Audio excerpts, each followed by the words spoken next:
Hello student, আজকে আবার চলে আসলাম একটা চ্যাপ্টার নিয়ে, ক্লাস 9 এর বৃত্তের ক্ষেত্রফল। এই চ্যাপ্টারে আমরা অঙ্কগুলো আলোচনা করব। খুব সহজ পদ্ধতিতে করব, অত ডেপথের কিছু নেই, খুব সহজ একটা চ্যাপ্টার আছে। তো চলো আমরা কিছু সূত্র আলোচনা করি। প্রথমে এই চ্যাপ্টারে আমরা কিরকম করে আলোচনা করব, আমরা সূত্র ধরে ধরে অঙ্ক করব। একসঙ্গে সব সূত্র লিখিয়ে দিই, দিয়ে আবার যদি অঙ্ক করি তাহলে আমরা হ্যাপাজালি গুলিয়ে যাবে জিনিসটা, যে কোন সূত্র কোন কীভাবে কাজে লাগাবো। তো আমরা প্রথমে সূত্র বেসিক দুটা লিখি। 1 নম্বর সূত্র লেখো বৃত্তের ক্ষেত্রফল। বৃত্তের ক্ষেত্রফল এটাকে আমরা পাই আর স্কয়ার দিয়ে প্রকাশ করতে পারি। আচ্ছা, এবার তোমাদের একটা কোশ্চেন হতে পারে এখানে, যে পাই আর স্কয়ার এটা কিন্তু প্রমাণ করা যায় যে বৃত্তের ক্ষেত্রফলটা কেন পাই আর স্কয়ার হয়, এটা প্রমাণ করা যায়। তোমরা কমেন্টে বলবে যদি এটা প্রমাণ চাও তোমরা, যে কি করে আসলো, তো আমি এটা করিয়ে দেবো প্রমাণটা। আরেকটা ফর্মুলা আজকে আমরা দেখবো, সেটা 2 এর দাগে বৃত্তের পরিধি নিয়ে। বৃত্তের পরিধি হবে 2 পাই আর। এটাকেও প্রমাণ করা যায়, এটা বৃত্তের পরিধিটা কেন 2 পাই আর আসলো, কি করে, এটাও প্রমাণ করা যায়। তোমাদের যদি প্রয়োজন হয় যে এটা আমি জানবো বৃত্তের ক্ষেত্রফল আর বৃত্তের পরিধি, ক্ষেত্রফলটা পাই আর স্কয়ার আর বৃত্তের পরিধি যেটা সেটা 2 পাই আর, কি করে আসে এটা আমি প্রমাণ করিয়ে দেবো। তোমরা কমেন্টে বলবে যদি লাগে। তো এই দুটো ফর্মুলা আজকে আমরা শিখবো, আর এই দুটোর উপরে আমরা অঙ্কটা করবো। দেখি কতটা কি পারে। তো প্রথম যে অঙ্কটা তোমাদের আছে সেটা 1 এর দাগে কি বলেছে, বলেছে আমিনা বিবি, তোমাদের আমি স্ক্রিনে দেখিয়ে দেবো অঙ্কটা, অসুবিধা নেই, স্ক্রিনে দেখিয়ে দেবো। আমিনা বিবি আজ 2.1 মিটার লম্বা একটি দড়ি দিয়ে তার গরুটিকে ফাঁকা মাঠে খুঁটির সঙ্গে বাঁধলেন। হিসাব করে দেখি গরুটি সব থেকে বেশি কতটা জমি ঘাস খেতে পারবে। আমি এতটুকু বুঝলাম, কি বলেছে, যে একটা গরুকেও বেঁধেছে। সাপোজ ধরে নিলাম এটা একটা গ্রাউন্ড, এটা একটা মাঠ, তাহলে ও মাঠের এই পোর্শনে গরুটা বেঁধেছে। তাহলে এটাকে আমি যদি ও ধরি, এখানে গরুটাকে বেঁধেছে মানে খুঁটিটা এখানে ও পুঁতেছে, তাহলে এখান থেকে এর দৈর্ঘ্য হচ্ছে কত, 2.1 মিটার বলেছে। তাহলে গরুটা এদিক বরাবর এখানে যদি ঘাস খেতে শুরু করে, তাহলে এদিক বরাবর রাউন্ড করেও খাবে। তার মানে আমরা নর্মালি এটা কি বৃত্তের ক্ষেত্রফল পাচ্ছি। তাহলে আমরা ফর্মুলা জানি বৃত্তের ক্ষেত্রফলটা আমরা কি আকারে প্রকাশ করব, পাই আর স্কয়ার। তাহলে এটাই চেয়েছে ও সর্বাধিক কতটা ঘাস খেতে পারবে, এখান থেকে শুরু করে পুরো জায়গাটা ঘাস খেতে পারবে। এই কিন্তু এই বাইরের এই জায়গায় ঘাস খেতে পারবে না, তাহলে এর ভিতরে ঘাসটা খাবে। এই ক্ষেত্রফলটা আমাদের চেয়েছে, খুব সিম্পল একটা কথা। তাহলে কি করব, তাহলে দেখব যে বৃত্তের ক্ষেত্রফল পাই আর স্কয়ার, আর প্রদত্ত বলে লিখব, প্রদত্ত আর ইকুয়াল টু 2.1 মিটার। অতএব pi r square equal to লিখতে পারি, দেখো পাই মানে 22 এর 7, পাইকে আমরা 22 এর 7 লিখতে পারি।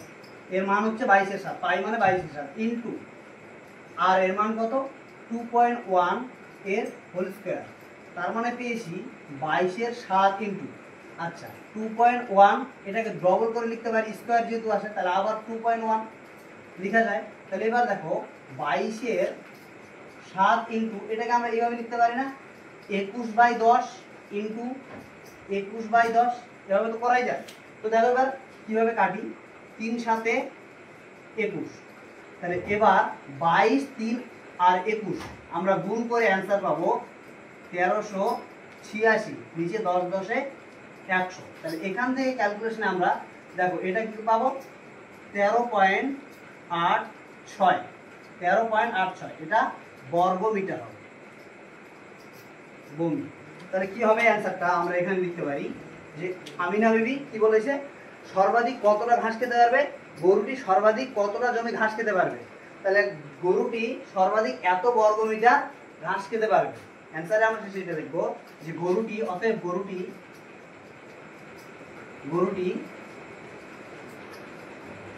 সর্বাধিক 13.86 বর্গ মিটার ঘাস খেতে পারবে। এটা ছিল তোমাদের প্রথম অঙ্ক। এরপরে তোমাদের নেক্সট অঙ্কটা আলোচনা করব। এটা বুঝতে পেরেছো তো অঙ্কটা তোমরা? তাহলে বৃত্তের ক্ষেত্রফল আমরা পাই আর স্কয়ার দিলাম। আর এর মান কি বলেছে? আর 2.1 মিটার, মানে দড়িটা লম্বা হচ্ছে এত মিটার, আর মানে ব্যাসার্ধটা যেটা আমি দেখিয়েছিলাম। এখানে যদি ছোট্ট করে এঁকে দেখাই, তাহলে এখান থেকে 2.1 মিটার লম্বা। তাহলে এই জায়গাটা জুড়ে পুরোটাই জুড়ে খেতে পারবে ঘাসটা পুরোটাই। তাহলে এই টোটাল ক্ষেত্রফলটা আমরা কি করে নিয়ে নেবো? পাই আর স্কয়ার। তাহলে আর মান আমরা পেয়েছি এইভাবে, আমরা পাই এর মান হচ্ছে 22 আর এর স্কয়ার দিয়ে 2.1 হোল স্কয়ার। 2.1 কে আমরা দুবার লিখতে পারি ইনটু করে, কারণ স্কয়ার যেহেতু আছে। তারপর দেখো এই 2.1টাকে 21/10 লেখা যায়, এটাকে সেম 21/10। এটাকে এবার 7 দিয়ে 3 7 21, 7 22 3 আর 21, এই তিনটাকে গুণ করে আমরা 1086 পাবো। 1386 নিচে হচ্ছে 100, এটাকে আমরা ঠিকঠাক এভাবে লিখতে পারি 13.86 বর্গমিটার। তাহলে গরুটি সর্বাধিক 13.6 বর্গমিটার ঘাস খেতে পারবে। নেক্সট তোমাদের 2 এর ডায়াগ্রাম করতে হবে।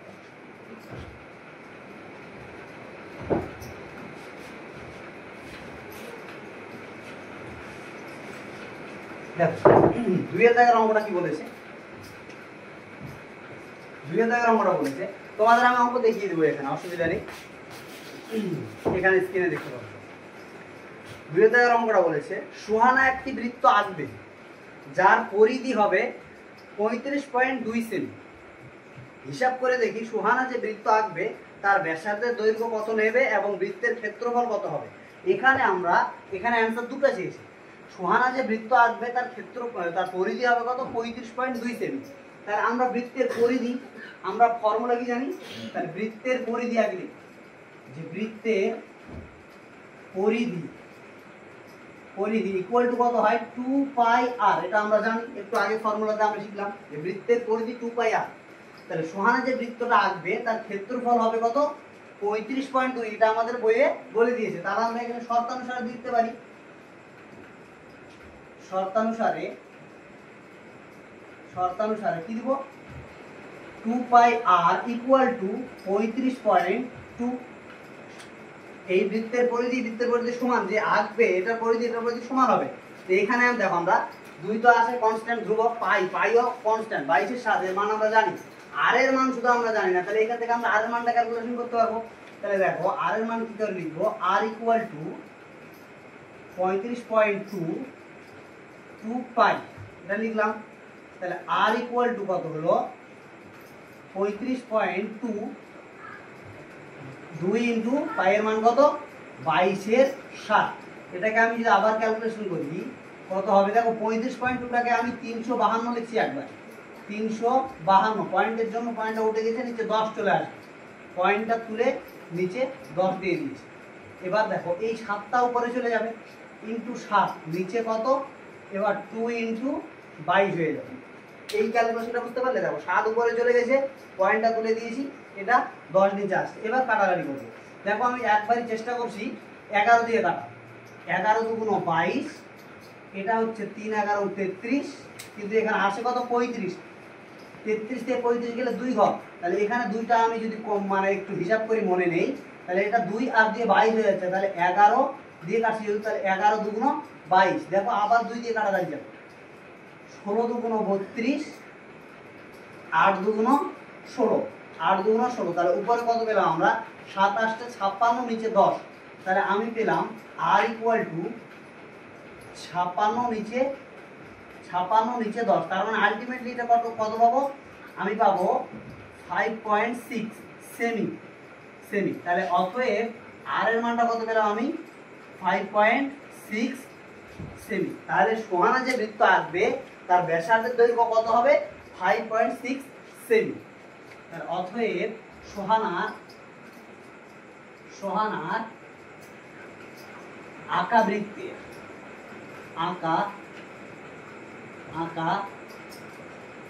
বৃত্তের ব্যাসার্ধের দৈর্ঘ্য হবে 5.6 সেমি। এটা তোমাদের একটা ক্যালকুলেশন এখন পর্যন্ত হলো। তাহলে 5.6 সেমি কি পেলাম? সুহানা যে বৃত্তটা আঁকবে তার ব্যাসার্ধের দৈর্ঘ্য পেলাম 5.6 সেমি। দেখো আর এর মান আমি পেয়ে গেছি 5.6। তাহলে এবার তারপর কি চেয়েছে? ওর যে ক্ষেত্রফলটা, যে বৃত্ত পেয়েছে, বৃত্ত আঁকবে, ওর ক্ষেত্রফলটা কত হবে? তাহলে এখান থেকে আমরা ক্ষেত্রফলটা নির্ণয় করতে পারি। দেখো ক্ষেত্রফল নির্ণয় করবো কি করে,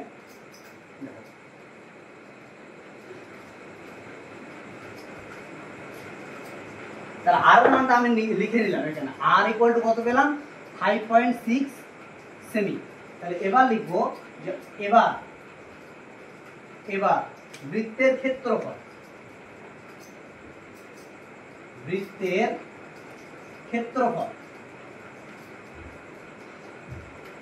কত হবে পাই আর স্কয়ার। আচ্ছা পাই এর মান কত বাবা 22/7 ইন্টু 5.6 তার হোল স্কয়ার। তাহলে 22/7 ইন্টু দেখো 5.6টাকে আমি এভাবে লিখতে পারি, দুইবার লিখতে পারি, তো এটাকে একবারে লিখছি 5.6। দেখো এখানে আমি হিসাব করি 5.6 কে আমি দুইবার লিখতে পারি, তো 5.6, তো এটাকে আমি একভাবে লিখছি, এটাকে একবারে তুলে দিয়ে নিচে 10, এটাকে একবারে তুলে দিয়ে নিচে 10, তাহলে উপরে 56 থেকে গেল। তাহলে এবার কি হচ্ছে 7 8টা 56, 7 8টে 56। এবার যদি আমি এটাকে করি ক্যালকুলেশন যে 22 8 আর 56, 22 8 আর 56 যদি ক্যালকুলেশন করি, তাহলে এখানে আমরা কি পাবো এবার দেখো 22 8 আর 56, এটা যদি আমরা ক্যালকুলেশন করি তাহলে এটা আসছে কিরকম যে 9856/100, এটা আসছে অ্যান্সার। তাহলে অ্যান্সার এটা এখন হয়নি, তাহলে এখান থেকে আমি কি করতে পারি দেখো 98.56, তাহলে এটা বর্গ সেমি হবে, বর্গ সেমি। তাহলে অতএব সোহানা, অ্যান্সারটা কি হবে সোহানার আঁকা বৃত্তের ক্ষেত্রফল হবে কত কত 98.56 বর্গ সেমি। দেখো অঙ্কটা কিন্তু খুব সহজ ছিল, কিন্তু পদ্ধতি দুটো আমরা করেছি, একটা ব্যাসার্ধ বের করেছি, তারপর আমরা ব্যাসার্ধ দিয়ে ক্ষেত্রফল বের করেছি। খুব সিম্পল ক্যালকুলেশন আছে, একদম সহজ। দিয়ে নেক্সট অঙ্ক 3-এর দাগ।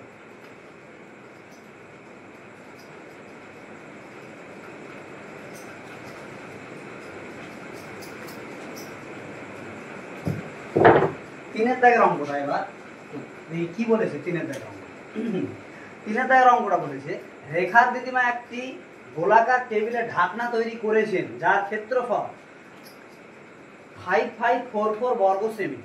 তার ক্ষেত্রফলটা কত 5544 বর্গ সেমি। তিনি এই টেবিলে ঢাকনার চারিদিকে, আচ্ছা বুঝলাম কি বলেছে, এই যে একটা টেবিলের গোল টেবিলের ঢাকনা তৈরি করেছে, এই ঢাকনার ক্ষেত্রফলটা কত বলেছে 5544 সেমি, বর্গ সেমি। এবার কি বলেছে এই ঢাকনার চারিদিকে রঙিন ফিতে লাগাতে চায়, একটা চারিদিকে এরকম একটা রঙিন ফিতে লাগাবেন, মানে এরকম একটা ফিতে লাগাবে, তার মানে পরিধিটা রঙিন একটা যদি ফিতে লাগায় তার মানে পরিধিটাতে লাগাবেও, তাহলে আমরা পরিধি বের করবো। তাহলে কি বলেছে রঙিন ফিতে লাগাতে চান, হিসাব করে দেখি দিদিমা কত দৈর্ঘ্য টেবিলের ফিতে কিনবে। তাহলে কত দৈর্ঘ্য টেবিলের ফিতে কিনবে কি করে বুঝবো, এটার ক্ষেত্রফলটাও দেয়া আছে বই 5544 বর্গ সেমি। তাহলে এর বাইরের দিকে রঙিন ফিতে লাগাতে চান, তাহলে এখান থেকে আমরা এই ফিতে কত দৈর্ঘ্যের কিনবে কি করে নির্ণয় করবো, আমরা পরিধিটা বের করলে পেরে যাবো। এটা যদি পরিধিটা বের করি তাহলে এখান থেকে পরিধি বের করবো, পরিধির ফর্মুলাটা কি আছে আমাদের 2πr। তাহলে এখান থেকে আমরা আর এর মানটা তো জানি না, 2πr জানি, তাহলে আর এর মান আমরা ক্ষেত্রফল থেকে বের করতে পারবো সহজেই। তাহলে ক্ষেত্রফল যেহেতু দেয়া আছে তাহলে ক্ষেত্রফলটা আমরা বের করে নিব একবারে বলেছে বৃত্তের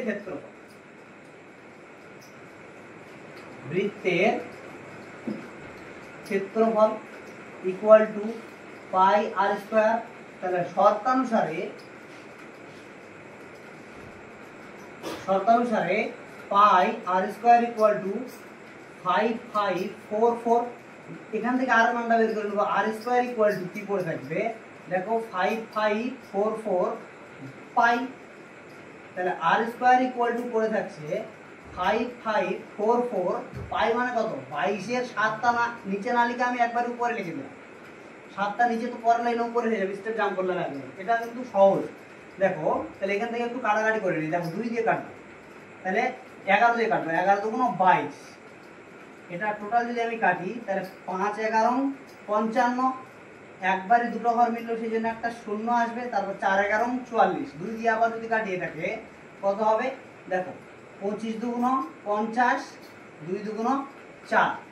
তাহলে এটাকে এবার 7 দিয়ে 252 গুণ করি, তাহলে আর স্কোয়ার ইকুয়াল টু 7 দুগুণ 14 4 হাতে 1, 5 7 35 আর 1 36 এর 6 হাতে 3, 7 দুগুণ 14 15 17 17 17 64। দেখো 17 64 যা আছে, এই 17 64, এই 17 64 কার স্কোয়ার না, 17 64 এটা সম্ভবত 14 এর স্কোয়ার হতে পারে। 4 4 4 4 16, হ্যাঁ আর স্কোয়ার ইকুয়াল টু, এটাকে আমরা এরকম করে করতে পারি 17 64টাকে আমি একবার দেখাই এটা কি করে ক্যালকুলেশন করব। এই 17 64টাকে কি করে আমি স্কোয়ার ভাঙবো এটা কি করে আমি দেখাচ্ছি, এখানে শর্ট করে দেখাচ্ছি। দেখো 17 64, এটা যেহেতু এদিকে করলে রুট হয়ে যাবে, রুট হয়ে 17 64, 17 64 কি করে বেরিয়ে আসবে এটা এখানে দেখাচ্ছি। আচ্ছা আমরা যদি 2 বাদ দেই তাহলে 8 দুগুণ 16, 8 দুগুণ 16, 2 দুগুণ 4। আবার যদি 2 বাদ দেই 4 দুগুণ 8, 4 দুগুণ 8, 2 1 কে 2। দেখো আবার যদি 3 বাদ দেই এখানে তাহলে 3 1 কে 3, 4 আছে এখানে, তাহলে 3 4 এ 12 13 14, 2 3 7 21। এখানে আবার যদি আমরা আচ্ছা 3 1 কে 3, আবার যদি আমরা 3 বাদ দেই এখানে 7 4 এ 11 12, হ্যাঁ 3 বাদ দেই তাহলে 3 4 এ 12 13 14, 2 3 লং 27। এখানে যদি 7 বাদ দেই তাহলে 7 7 49। এদিকে দেখো একটা জিনিস, এই যে 2 আর এই যে 3 আর এই যে 7, তাহলে 3 2 6 6 আর 7 42। তাহলে এটা যদি 42 হয় 2 ইন্টু 3 ইন্টু 7 ইকুয়াল টু কত হচ্ছে 42 হবে। এটাও সেম 2 ইন্টু 3 ইন্টু 7 তার 42। তার মানে এটাকে আমরা কি করে ভাঙতে পারি, এটাকে আর ইকুয়াল টু করতে পারি রুট ওভার 42 ইন্টু 42, তাহলে একটা রুটের বাইরে বেরিয়ে আসবে আর ইকুয়াল টু 42 42। তাহলে আমরা এখানে বৃত্তের ক্ষেত্রফল কত পেলাম 42, বৃত্তের ক্ষেত্রফলটা কত পেলাম 42। কি পাবো এটা বর্গ সেমি, সম্ভবত দেখি 3 দাগের অঙ্ক এটা, হ্যাঁ বর্গ সেমি। বৃত্তের ক্ষেত্রফলটা তাহলে এটা কিসে পাবো আমরা সেমিতে পাবো, বৃত্তের ক্ষেত্রফলটা সেমিতে পেলাম। এবার এ কি করবে বাইরের দিকে, আমরা বৃত্তের ক্ষেত্রফল আর এর মান পেয়ে গেছি, এটা আমাদের অ্যান্সার নয়, আমাদের অ্যান্সার কি পরিধিটা, কারণ কত লম্বা দৈর্ঘ্যে ও ফিতে নেবে এটা। তাহলে আমরা এখন এখান থেকে দেখবো যে পরিধি কত, যেহেতু আর এর মান আমি পেয়ে গেছি, অতএব পরিধিটা বের করলেই আমাদের অ্যান্সার হয়ে গেল। অতএব বৃত্তের পরিধি লিখবো, বৃত্তের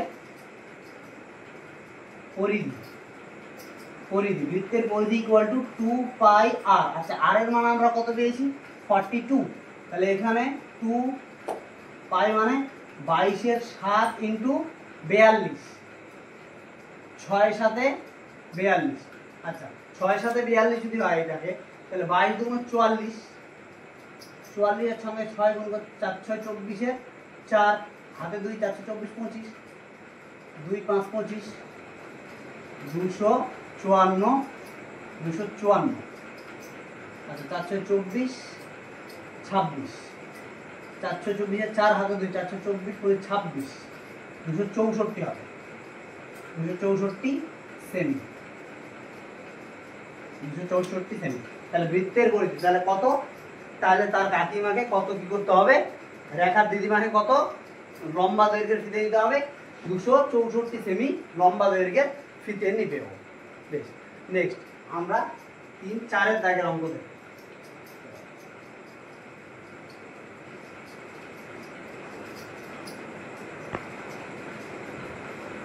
বেশ, আমরা এবার 4 এর দাগের অঙ্কটা শুরু করব। দেখো 4 এর দাগের অঙ্কটা কি বলেছে, বলেছে আমাদের পাড়ার বৃত্তাকার খেলার মাঠটি বেড়া দিয়ে ঘিরতে প্রতি মিটার 21 টাকা হিসেবে 924 টাকা খরচ হয়েছে। তাহলে 21টা প্রতি মিটারে, 1 মিটারে 21 টাকা করে খরচা করলে 924 টাকা টোটাল খরচা হয়েছে। তাহলে মাঠটি ত্রিপল দিয়ে ঢেকে দেওয়ার জন্য কত বর্গ মিটার ত্রিপল কিনতে হবে হিসাব করে লিখি। খুব সহজ একটা অঙ্ক। কি বলেছে পাড়ার বৃত্তাকার মাঠ, তাহলে 1 বর্গ মিটারে 21 টাকা। টোটাল খরচ আগে আমরা লিখে নিই। টোটাল খরচ কত? 924 টাকা। টোটাল খরচ, টোটাল খরচ 924 টাকা প্রতি মিটার। প্রতি মিটারে, মিটারে ত্রিপল দিয়ে ঢাকতে, প্রতি মিটার, প্রতি মিটার, আচ্ছা বেড়া দিয়ে ঘিরতে, প্রতি মিটারে বেড়া দিতে, বেড়া দিতে, দিতে খরচ হয় কত টাকা? 21 টাকা। খরচ হয় কত? 21 টাকা। প্রতি মিটার বেড়াইতে খরচ হয় 21 টাকা। তাহলে দেখো টোটাল খরচ কত? 924 টাকা। আর 1 মিটার বেড়া দিতে, মানে প্রতি মিটার মানে 1 মিটার, তাহলে 1 মিটার বেড়া দিতে খরচ হবে 21 টাকা। তাহলে এখানে আমরা এটাকে দিয়ে যদি এটাকে ডিভাইডেড করি, মানে ভাগ করি, তাহলে আমরা পরিধিটা পেয়ে যাব। টোটালটা, টোটাল খরচ থেকে যদি এটা আমি ভাগ করি, তাহলে আমরা পরিধিটা পেয়ে যাব। টোটাল পরিধিতে কত টাকা খরচ হয়েছে, তাহলে আমরা লিখি অতএব পরিধি, অতএব পরিধি, পরিধি, আচ্ছা অতএব পরিধি, আচ্ছা এখানে বৃত্তের কথা লিখে দিই। অতএব বৃত্তের পরিধি, বৃত্তের পরিধি কত হবে? বৃত্তের পরিধি হবে 924 ডিভাইডেড 21, 924 ডিভাইডেড 21। আচ্ছা 924 ডিভাইডেড 21 যদি এটাকে আমরা করি, আচ্ছা কাটাকাটি করি, 9 আর 4, 9 4 কত হয়? 13, 14, 15, 3 দিয়ে কাটাকাটি যাবে। চলো 3 7 21 দিয়ে এখানে 3 3 9, 0 3 আসছে 24। আচ্ছা 7 দিয়ে কাটাকাটি যাবে, দেখো 4 7 28, 30, 4 7 28। তাহলে পরিধিটা কত হবে? বৃত্তের পরিধি এত মিটার, তাহলে পরিধি হচ্ছে 40 মিটার। 44 মিটার। পরিধিটা কত পেলাম? 44 মিটার। আচ্ছা পরিধি যদি 44 মিটার পেয়ে গেছি আমি, তাহলে আমরা বৃত্তের পরিধি আমরা আরেকটা জানি ফর্মুলা, তাহলে শর্তানুসারে দিতে পারি আমরা ডাইরেক্ট। শর্তানুসারে, শর্তানুসারে, শর্তানুসারে কত হবে? 2 পাই r ইকুয়াল টু 44। তাহলে এখান থেকে আর মান বের করব। আচ্ছা এগুলো আমি করছি কেন? কারণ দেখো কি চেয়েছে এখানে, লাস্ট অঙ্কটা চেয়েছে যে মাঠটি ত্রিপল দিয়ে ঢেকে দেওয়ার জন্য কত বর্গমিটার ত্রিপল কিনতে হবে।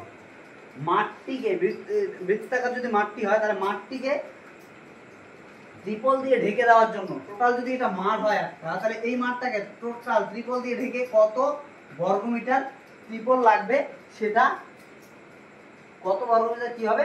ত্রিপল কিনতে হবে, ত্রিপল কিনতে হবে। এই টোটাল কত বর্গমিটার ত্রিপল কিনতে হবে এটা আমি দেখবো, মানে আমি এটা বের করবো। আচ্ছা সেই জন্য আমি আর বের করছি। আর থেকে আমি পাই আর স্কোয়ার দিয়ে আমি বৃত্তের ক্ষেত্রফলটা পেয়ে যাবো। আচ্ছা তাই আমি আর বের করবো। চলো আর কি বলছে এখানে, তাহলে আর ইকুয়াল টু 44 ডিভাইডেড 2। আচ্ছা 22 পাই মানে কত? 22 এর 7। তাহলে এটাকে আমি 22 লিখলাম, 7টাকে আমি একবারই উপরে লিখে দিয়েছি, 7টাকে। এটা আমি কাটাকাটি করছি এবার, 22 2 44, এই দুইয়ের সাথে এই দুই ক্যান্সেল। তার মানে আর ইকুয়াল টু কত বেরোলো? আর ইকুয়াল টু বেরোলো 7 মিটার, 7 মিটার এতটা।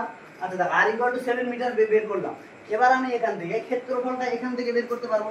অতএব বৃত্তের ক্ষেত্রফল এখানে এখানে করছি যে অতএব, অতএব বৃত্তের ক্ষেত্রফল, অতএব বৃত্তের ক্ষেত্রফল কত হবে? বৃত্তের ক্ষেত্রফল equal to pi r square. তাহলে এখানে পাই মানে কত? 22 এর 7 ইনটু 7, আর মানে কত? 7। তাহলে 7 এর স্কয়ার আছে, 7 ইনটু 7 লিখতে পারি আমি। তাহলে এই 7 এর সঙ্গে এই 7 ক্যান্সেল। তাহলে 7 দুগুণ 14, 4 হাতে 1, 7 দুগুণ 14 আর 1 15। 15 কি হবে ক্ষেত্রফল? বর্গ মিটার। এটা হচ্ছে বৃত্তের ক্ষেত্রফল। তাহলে কি বলেছে? কত বর্গমিটার ত্রিপল কিনতে হবে? কত বর্গমিটার ত্রিপল কিনতে হবে? তাহলে 154 বর্গমিটার ত্রিপল কিনতে হবে।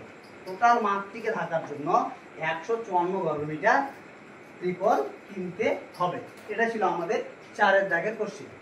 সমস্ত প্রবলেম সলভ করছি। আচ্ছা নেক্সট আমরা 5 এর দাগের অঙ্কটা দেখব।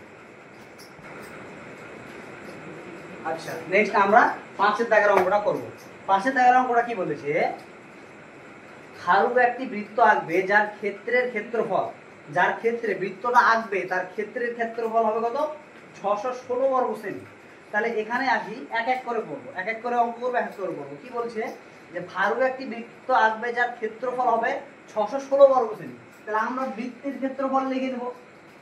তাহলে বৃত্তের ক্ষেত্রফল, ক্ষেত্রফল ইকুয়াল টু কত, পাই আর স্কয়ার। তাহলে এখানে আমরা শর্তানুসারে দিতে পারি, শর্তানুসারে, শর্তানুসারে দিয়ে রাখলাম, কারণ আমাদের এটা বৃত্তের ক্ষেত্রফল আমি এটা জানি।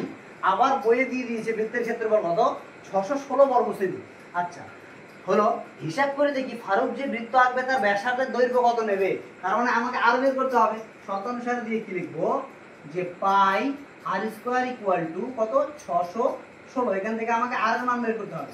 তাহলে আর স্কয়ার ইকুয়াল টু 616, পাই মানে কত, 22-এর 7 থেকে আমি নিচে না লিখে ডাইরেক্ট আমি উপরে গুণ করে দিলাম। পাই মানে 22-এর 7, 22-এর 7 এখানে ডিভাইডেড হয়ে যাবে। যদি এটা স্টেপ জাম্প করেছি, যদি বুঝতে না পারো আরেকবার বলছি, আর স্কয়ারটাকে রাখলাম, যেহেতু আর মান আমার চাই, দিয়ে 616কে আমি এখানে রাখলাম, পাইটাকে নিচে নিব, পায়ের মান কত, 22-এর 7। তাহলে 22/7, 7টা তো উপরে উঠে যাবে পরের লাইনে, তা আমি এখানেই উপরে তুলে দিলাম। তাহলে 22-এর 7 হয়ে গেল। যদি বুঝতে না পারো ভিডিওটা স্কিপ করে আবার দেখবে পরে। দেখো তাহলে এখানে কি করা হয়েছে, আর স্কয়ার ইকুয়াল টু, এবার কাটাকাটি করবো আমি 11 দিয়ে। আচ্ছা দেখো ডাইরেক্ট 11 দিয়ে কাটাকাটি করছি, 11 গুণ 22, 5 11 55, 55 থেকে 61 দিয়ে গেলে আমাকে 6 ঘর যেতে হবে। তাহলে 6 আবার যদি এখানে যুক্ত হয়ে যায়, তাহলে 6 11 66। আমরা যদি আমি যদি আবার এটাকে কাটি কত, 2 দিয়ে যদি কাটি, 4 দুগুণ 8, সরি 2 দুগুণ 4, 5, 8 দুগুণ 16, 8 দুগুণ 16 নিলাম।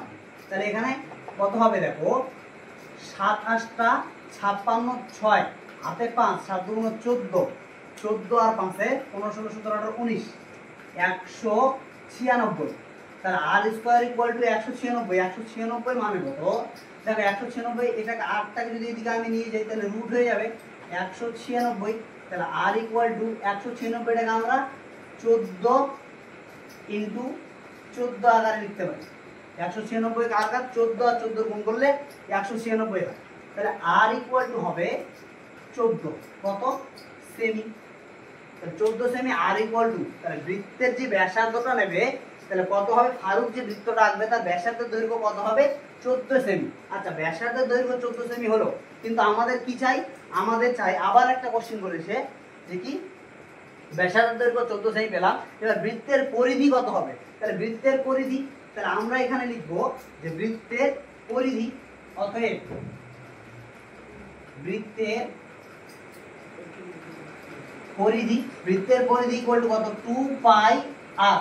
আচ্ছা 2 পাই মানে কত, 22-এর 7, 22-এর 7 আর আর মানে কত, আর মানে 14, দেখো আচ্ছা 14। তাহলে এটাকে আমি 7 দুগুণ 14, দেখো 22 দুগুণ 44, 44 দুগুণ 88, তাহলে এটা 88 সেমি, অ্যান্সার বেরিয়ে গেল। তাহলে বৃত্তের পরিধিটা কত হলো, 88 সেমি। আর যে ফারুক যে বৃত্ত রাখবে তার ক্ষেত্রফল কত হবে, তার ক্ষেত্রফল হবে 14 সেমি। তাহলে কি বললাম, অঙ্কটা বোঝা গেল, কি বললাম অঙ্কটা। তাহলে ফারুক যে বৃত্ত আঁকবে, ফারুক যে বৃত্ত আঁকবে তার ক্ষেত্রের ক্ষেত্রফল হবে 616 বর্গ সেমি। তাহলে এখান থেকে আমরা ওর আর এর মানটা বের করতে পেরেছি, আর এর মানটা আমরা ক্যালকুলেশন করে বের করলাম। তারপর কত এসেছে, বৃত্তের পরিধিটা, বৃত্তের পরিধি আমরা জানি পাই আর, 2 পাই আর দিয়ে আমরা 88 সেমি, বৃত্তের ক্ষেত্রের মানে ব্যাসার্ধ হয়েছে কত, 14 সেমি, আর পরিধি হয়েছে 88 সেমি। এতটুকু ছিল আমাদের 5 দাগের অঙ্কটা। আচ্ছা নেক্সট আমরা 6 দাগের অঙ্কটা করবো। দেখো এই অঙ্কটা একটু অন্যরকম। কিরকম, দেখো এটা ক্ষেত্রফলের অনুপাত চেয়েছে। ক্ষেত্রফল অনুপাতগুলো আমরা কি করে বের করব, এটা খুব সহজে করতে পারি আমরা। কি বলেছে 6 দাগের অঙ্কটা, বলেছে পলাশ ও পিয়ালি দুটি বৃত্ত এঁকেছে যাদের ব্যাসার্ধের দৈর্ঘ্যের অনুপাত 4:5। আচ্ছা পলাশ আর কে, পিয়ালি, এটা তোমরা তোমাদের নিজের মতো নাম, বন্ধু বান্ধবী যারা আছে ওদের নিজের নামে পলাশ আর পিয়ালি দিয়েছে, মানে কি ওদের নামেই করতে হবে, কি বলেছে অন্য নামই করতে পারো, অসুবিধা নেই। তাহলে 4:5, পলাশ আর পিয়ালি যে বৃত্ত এঁকেছে তাদের কি ব্যাসার্ধের অনুপাতটা কত, ব্যাসার্ধের অনুপাত বলেছে, ব্যাসার্ধের দৈর্ঘ্যের অনুপাত 4:5। আচ্ছা 4:5 ওদের ব্যাসার্ধের দৈর্ঘ্যের অনুপাত, তাহলে ওদের ব্যাসার্ধ আমি জানি না তো, ওরা যে বৃত্ত এঁকেছে ব্যাসার্ধটা আমি জানি না, কিন্তু ব্যাসার্ধের দৈর্ঘ্যের অনুপাতটা আমি জানি 4, আর পিয়ালি এঁকেছে সেটা 5। তাহলে ওদের আমি ব্যাসার্ধটা ধরে নেব আগে। তাহলে ধরি, প্রথমে লিখি ধরি পলাশের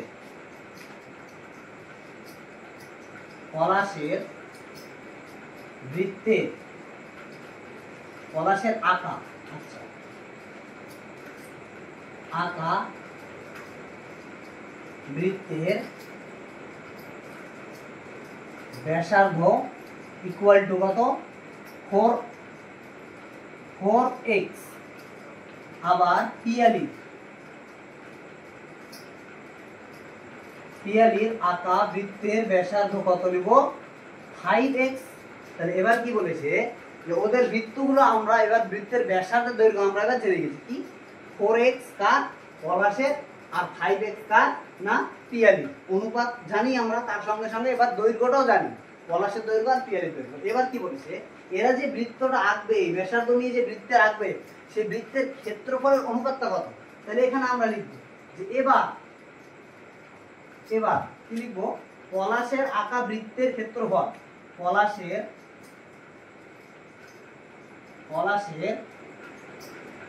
আঁকা বৃত্তের ক্ষেত্রফল কত হবে? 2π।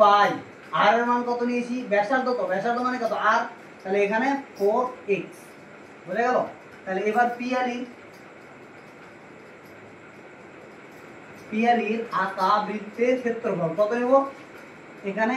আচ্ছা ক্ষেত্রফলটা তো এরকম হয় না, 2πr² হয় না ক্ষেত্রফলটা। আচ্ছা বৃত্তের ক্ষেত্রফল কত হবে? πr²।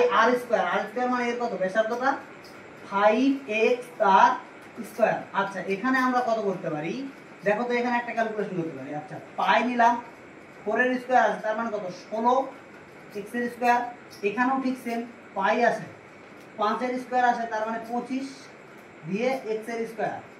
এটাকে লিখতে পারি দুইভাবে, দেখো 4x 4x তার স্কয়ার, 4 এর স্কয়ার মানে কত? 16 x এর স্কয়ার হয়ে গেল। এবার নেক্সট দেখো 5 তার স্কয়ার, 5 এর স্কয়ার কত? 25 দিয়ে x এর স্কয়ার হয়ে গেছে। আর পাই তো সামনে ছিল, পাই সামনে আছে। এবার লিখবো অতএব তাদের দুজনের বৃত্তের ক্ষেত্রফলের অনুপাত, অতএব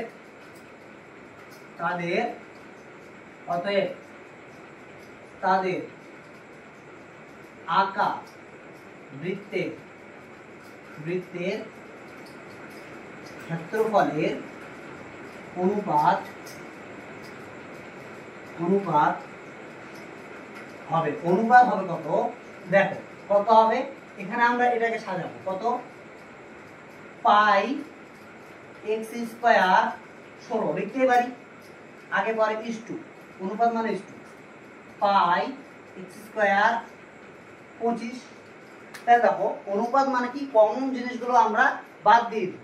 তাহলে এখানে পাই x² কমন, এখানে পাই x² কমন, তার মানে কত হবে? এখানে কি পড়ে থাকছে? 16:25। তাহলে অতএব এখানে আর লেখার দরকার নেই অতএব করে, কারণ এখানে অ্যান্সার দিয়ে দিয়েছি। দেখো তাদের আঁকা বৃত্তের ক্ষেত্রফলের অনুপাত হবে 16:25। এটাই হচ্ছে তোমাদের অ্যান্সার। এখান থেকে লিখলে অঙ্কটাতে ফুল নাম্বার এসে যাবে। ব্যাস এতটুকু ছিল তোমাদের আজকে 6 দাগের অঙ্ক। আজকে এতটুকুই থাক। নেক্সট কমেন্টে বলবে, যদি ভালো লাগে তাও বলবে যে ঠিক আছে ভালো লাগছে করাও, বা তোমরা একটু চেষ্টা করবে হোমওয়ার্ক, মানে যেগুলো তোমরা এই যে যতগুলো করলাম এরকম রিলেটেড কিছু অঙ্ক তোমরা নিজে করবে। যদি না হয় কমেন্টে বলবে যে এত নম্বর অঙ্কটা আমাদের প্রবলেম হচ্ছে, বলবে কমেন্টে, আমি করে দেওয়ার চেষ্টা করবো, অসুবিধা নেই। আর খুব সহজ হবে, খুব ক্রিটিক্যালভাবে নেবে না অঙ্কটা বোঝার। অঙ্ক এমন একটা সাবজেক্ট যেটাতে সব মানগুলো, সব ডেটা আর অ্যাকিউরেটভাবে বলে দেয়, শুধু একটু ধরতে হয় যে কোনটা কিভাবে ধরবো আমরা। অঙ্ক খুব সহজ একটা সাবজেক্ট। এই একটা সাবজেক্ট আছে, আর একটা হচ্ছে ফিজিক্যাল সায়েন্স, যেটা এই দুটো সাবজেক্ট কিন্তু প্রত্যেকটা জিনিস বলে দেওয়া থাকে, শুধু আমাদের ধরতে হয়, জাস্ট ক্যালকুলেশন। এখানে হাইফাই কি থোড়ি রকেট সায়েন্স কিচ্ছু নেই, জাস্ট ধরে করতে হবে। তো যাই হোক, দেখা হবে next video. Have a nice.